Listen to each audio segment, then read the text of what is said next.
Hello मेरे प्यारे शेर आप सभी का दिल खोल के स्वागत करता हूं आपके प्यारे से यूट्यूब चैनल एम क्लासेज पर। आज का ये वीडियो क्लास 12th फिजिक्स के स्टूडेंटों के लिए काफी ज्यादा महत्वपूर्ण होने वाली है। आज हम इस वीडियो के अंदर बच्चों आप सभी स्टूडेंटों को 5 वायरल न्यूमेरिकल क्वेश्चन करवाने वाले हैं। जी हाँ बच्चों, यदि आप इन न्यूमेरिकल क्वेश्चनों को कर लेते हो तो आपको यहां से हूबेहू बच्चों क्वेश्चन आपकी परीक्षा में 16 फरवरी जो होने वाली है उसमें आपको 101% देखने को मिलेगा। तो वीडियो काफी ज्यादा महत्वपूर्ण होने वाली है बच्चों, वीडियो को बिल्कुल मिस मत कीजिए। यदि आपने अभी तक संजीवनी गैस पेपर परचेज नहीं किया है तो भाई अभी भी बेस्ट ऑफर चल रहा है। ये हमारा कॉन्टेक्ट नंबर है, आप इस पर कॉल कर संजीवनी गैस पेपर के बारे में कंप्लीट इंफॉर्मेशन ले सकते हो। यदि आप इस संजीवनी गैस पेपर को परचेज करते हो तो भाई आपको पेड ग्रुप में ज्वाइन करा दिया जाएगा। उसमें आपको एग्जाम के टाइम और एग्जाम से पहले बच्चों वायरल क्वेश्चन दिए जाएंगे हर एक सब्जेक्ट के, जो क्या है आपका फ्री होने वाला है। यदि बच्चों आप इस पेपर को लेते हो तब आपको ये वायरल क्वेश्चन मिलेंगे पेड ग्रुप के अंदर। तो फटाफट आप कॉल कीजिए, ये हमारा नंबर है, कंप्लीट आप इंफॉर्मेशन ले सकते हो। तो वीडियो को यार स्टार्ट करते हैं। दोनों ही मीडियम में हम क्वेश्चन को कवर करते हुए चलेंगे भाई। देखिए पहला क्वेश्चन क्या है, दो आवेशों के मध्य बल F है, उनके मध्य दूरी को, यहां पर को कर लीजिएगा, को 3 गुणा कर दिया जाए तो इनके मध्य लगने वाला विद्युत बल आपको ज्ञात करना है।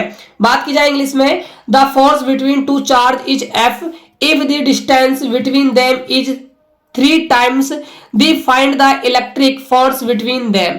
यानी कि बच्चों आपको क्या दिया हुआ है, सबसे पहले आपको वो लिखना है, उसके अकॉर्डिंग बच्चों आपको आगे काम करना है। याद रहे हमेशा न्यूमेरिकल क्वेश्चन ऐसे ही सोल्व किए जाते हैं, राइट। तो सबसे पहले करेंगे हम सॉल्यूशन क्वेश्चन फर्स्ट का। देखिए दो आवेश है, उनके मध्य में बल लग रहा है F। मान के चलिए स्टार्टिंग में एक आवेश आपका यहाँ Q1 है, एक आपका चार्ज यहां पर Q2 है। इनके बीच जो डिस्टेंस है शुरुआत में उसको मान लीजिए आप क्या है, स्मॉल d। तो दो आवेश है, उनके बीच की जो दूरी है वो स्मॉल d है। तो इस पर कितना बल लग रहा होगा स्टार्टिंग में, तो आपके होगा गुरुजी F बराबर में K Q1 Q2 बटे में क्या हो जाएगा, d स्क्वायर हो जाएगा। इसको आप इक्वेशन नंबर फर्स्ट कह दीजिए। ये कब की बात है भाई, जब आपने दूरी को d रखा और आवेशों को आपने Q1 और Q2 रखा। अब आपसे क्या करवा रहा है, वो दूरी को 3 गुना करवा रहा है, यानी कि जो डिस्टेंस है उसको हमें क्या करना है, बिटवीन देम इज 3 टाइम्स करना है। तो देखिए पहले आपका आवेश Q1 था, अब भी Q1 ही है, और जो दूरी है आपने वो कितनी कर दी भाई, पहले d थी, अब आपको 3 गुना करनी है, यानी कि आपने दूरी को कितना कर दिया, 3d कर दिया। तो अब आपसे पूछ रहा है भाई कितना बल लगेगा। तो देखिए प्यारे बच्चों, तो फॉर्मूला लग जाएगा F, नया बल मान लीजिए इसको F डैश, क्या आपका कांस्टेंट है, क्या ही रहने वाला है। आवेशों को आपने कोई भी चेंज नहीं किया है, तो आपके आ जाएंगे Q1 और आपके Q2 अपॉन में d स्क्वायर करना है दूरी का। इस बार दूरी क्या है आपका, 3d है, तो 3d का स्क्वायर कर दीजिए इक्वल टू, आगे देखिएगा K Q1 Q2 अपॉन में 3 का स्क्वायर हो जाएगा भाई 9, और ये आप हो जाएगा d स्क्वायर। इसको आप नाम दीजिए इक्वेशन नंबर 2। अब आप ना ध्यान से देखिए दोस्तों, जो आपकी इक्वेशन फर्स्ट है वो F बराबर K Q1 Q2 अपॉन में d स्क्वायर है। यहां देखो आप K Q1 Q2 अपॉन में क्या बन गया आपका, d स्क्वायर बन गया। तो इसके स्थान पर हम समीकरण 1 से, इक्वेशन 1 से F जमा सकते हैं।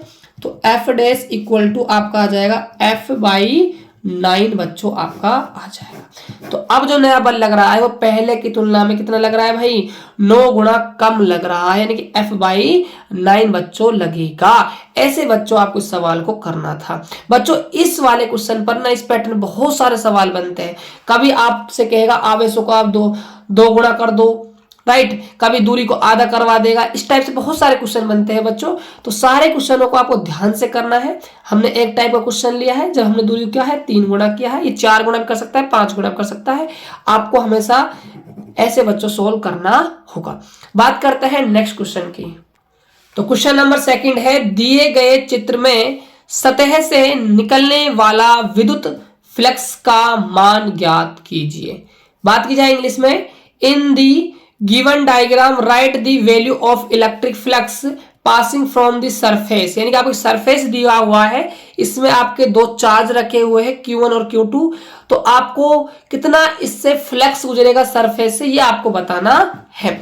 तो देखिए बच्चों, इस सवाल को आप कैसे सोल्व करोगे, आपको लिखना है सॉल्यूशन क्वेश्चन नंबर 2 का, राइट।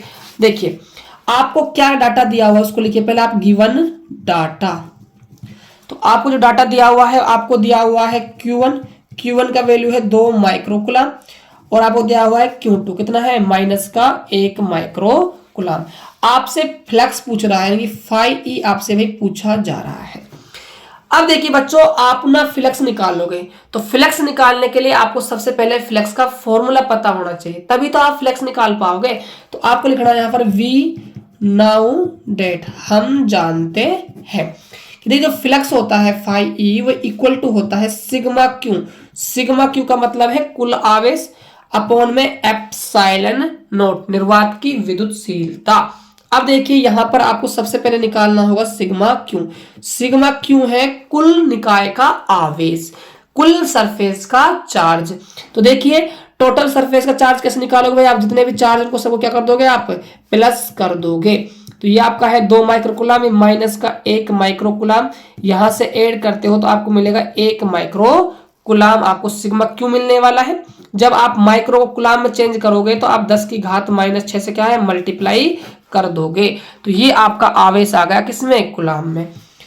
तो φe इक्वल टू 1 गुणा 10⁻⁻6, एप्सिलॉन नॉट की वैल्यू कितनी है भाई, 8.85 10⁻12 होती है। अब देखिएगा आप आगे इस पावर को आप ऊपर ले जाते हो बच्चों, तो ये किसकी हो जाएगी भाई, ये आपकी हो जाएगी प्लस की, अपॉन में 8.85 आपका नीचे हो जाएगा, ठीक है। आगे देखिए φe बराबर, ये प्लस की 12 है, ये माइनस की 6 है, तो प्लस की आपकी 6 बच जाएगी अपॉन 8.85। यहां से आप पॉइंट हटाते होते, पॉइंट कहां चली जाएगी आपके ऊपर, और क्या हो जाएगी, प्लस की हो जाएगी, 885 आपका आने वाला है। अब देखिए इसका आप डिवाइड कैसे करोगे, इसको आप तोड़ोगे 1000 में, राइट। यहां से आपने 3 पावर ले ली, यहां कितनी पावर बची भाई आपकी, 5 पावर, अपॉन में 885। अब जब बच्चों आप 885 का 1 में भाग लगाओगे ना, तो याद रहे जो आपका आंसर आएगा बच्चों, मैं आप सभी को बता दूं, आप कर लीजिएगा, मैंने कर रखा है, ठीक है।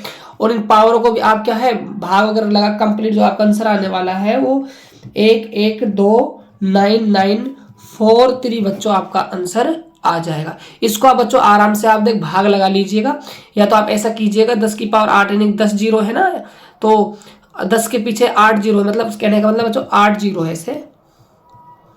ऐसे आपकी 8 जीरो है, इसमें आप भाग लगा देना किसका, 885 का, तो आपको बच्चों इतना आंसर आराम से मिल जाएगा। इतना काम तो बच्चों आप कर ही सकते हो। बात करते हैं बच्चों नेक्स्ट क्वेश्चन की। यदि दोस्तों अभी तक आपने हमारा चैनल सब्सक्राइब नहीं किया है तो आप सभी से रिक्वेस्ट करते हैं भाई चैनल को सब्सक्राइब कर लीजिएगा। साथ के साथ डिस्कशन बॉक्स में व्हाट्सएप ग्रुप टेलीग्राम चैनल का लिंक दिया हुआ है भाई, उनको जाकर ज्वाइन कर लीजिए, क्योंकि आने वाले एग्जाम के दिनों में आपको काफी ज्यादा हम अच्छा वायरल क्वेश्चन देने वाले हैं।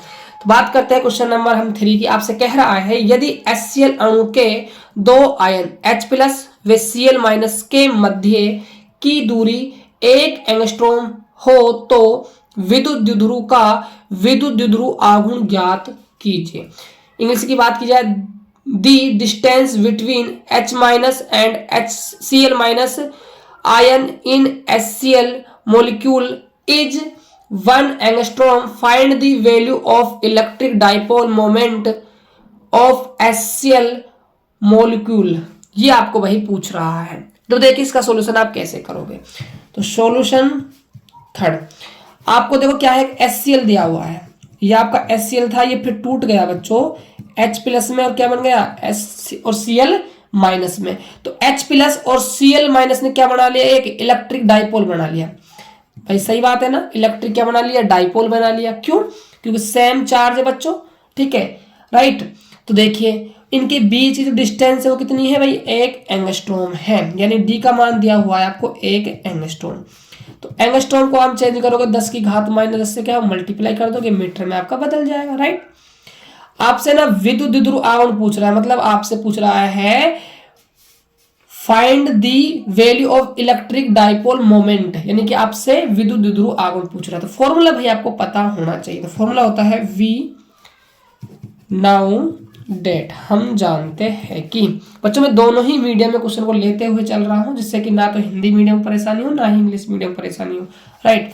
तो P बराबर होता है Q इंटू में D, बच्चों आपका फॉर्मूला बन जाएगा, राइट। अब देखिए यहां पर ना आपको चार्ज भी चाहिए भाई, आवेश चाहिए H प्लस का और Cl माइनस का। देखो ये H प्लस है, ये Cl माइनस है, प्लस है माइनस है, इसका मतलब यहाँ पर एक इलेक्ट्रॉन और एक प्रोटॉन के बराबर क्या है, आवेश मौजूद है। तो कितना आवेश होता है 1.6 10 टू पावर माइनस का 19 कूलम बच्चों आवेश हो जाएगा। तो देखिए P बराबर 10 की घात माइनस 10, डी का मान, क्यू का मान है 1.6 इंटू 10 टू पावर माइनस का 19। सोल्व कीजिए आगे, ये 10 पावर है माइनस की, ये 19 पावर है, तो 1.6 इंटू 10 टू पावर माइनस का 29 आपकी पावर हो जाएगी। और यही बच्चों अब क्या हो जाएगा, कूलम गुणा में मीटर आपका आंसर आ जाएगा। बच्चों एग्जाम में क्वेश्चन ये भी फंसता है कि विद्युत द्विध्रुव आघूर्ण यानी कि इलेक्ट्रिक डाइपोल मोमेंट का क्या बताइए आप, मात्रक यूनिट बताइए। तो याद रहे कूलम गुणा में क्या होता है, मीटर मात्रक होता है। तो बात करते हैं बच्चों नेक्स्ट क्वेश्चन की। देखिए बच्चों क्वेश्चन नंबर 4 बिल्कुल फर्जी सवाल है, लेकिन काफी बार बच्चों को परेशान कर जाता है। पूछ रहा है प्रत्येक धारिता C के 3 संधारित्र श्रेणी कनेक्शन में जोड़े जाते हैं तो तब इनकी तुल्य धारिता होगी, यानी कि 3 capacitors each of capacity C are added in series connection, then the equivalent capacitance will be. क्या पूछ रहा है, देखिए इसका सॉल्यूशन आप बिल्कुल आराम से बच्चों कर सकते हो, टेंशन लेने वाली कोई बात है नहीं। देखिए 3 संधारित्र हैं, इन तीनों को आपने कौन से क्रम में जोड़ दिया, आपने इनको श्रेणी क्रम में जोड़ दिया, ये आपको हो जाएगी कुंजी। देखो प्रत्येक की धारिता कह रहा है C है, तो ये भी आपका C, ये भी C और ये भी आपका C हो जाएगा, ठीक है। देखो श्रेणी क्रम संयोजन में यानी सीरीज ऑर्डर में जब भी आप कैपेसिटर को ऐड करते हो तो वहां से जो टोटल जो कैपेसिटर का जो फॉर्मूला आता है कैपेसिटेंस का, वो आता है 1/CS equal to 1/C1 plus में 1/C2 प्लस में 1/C3 प्लस में ऐसे ही आगे तक आपका चलता है।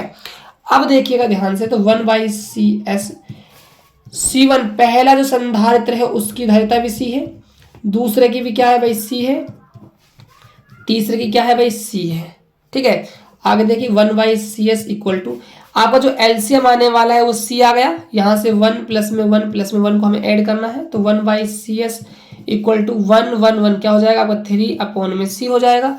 अब आपको CS निकालना है, तो CS क्या आ जाएगा आपका C/3 बच्चों, आपका CS निकल कर आ जाएगा। ऐसे इस क्वेश्चन को हमें हल करना था। देखिए ये क्वेश्चन ना पैरेलल ऑर्डर में भी आ सकता है, फिलहाल ये सीरीज ऑर्डर में आया है, ठीक है। तो पैरेलल ऑर्डर में आ जाएगा भाई, तो CP बराबर हम फॉर्मूला लगाएंगे C1 प्लस में C2 प्लस में C3, इसको भी आप भाई ध्यान में रख लीजिएगा। बात करता है लास्ट एंड फाइनल क्वेश्चन की। तो क्वेश्चन नंबर 5 में आपसे पूछ रहा है एक समांतर प्लेट वायु संधारित्र की धारिता C होती है, जब इसे 6 पराविद्युतांक स्थिरांक वाले माध्यम से पूरी तरह भर दिया जाता है तो धारिता कितनी हो जाएगी, यानी कि a parallel plate air capacitor has a capacitance C when it is completely filled with a dielectric of dielectric constant 6, the find increase in the capacitance will be।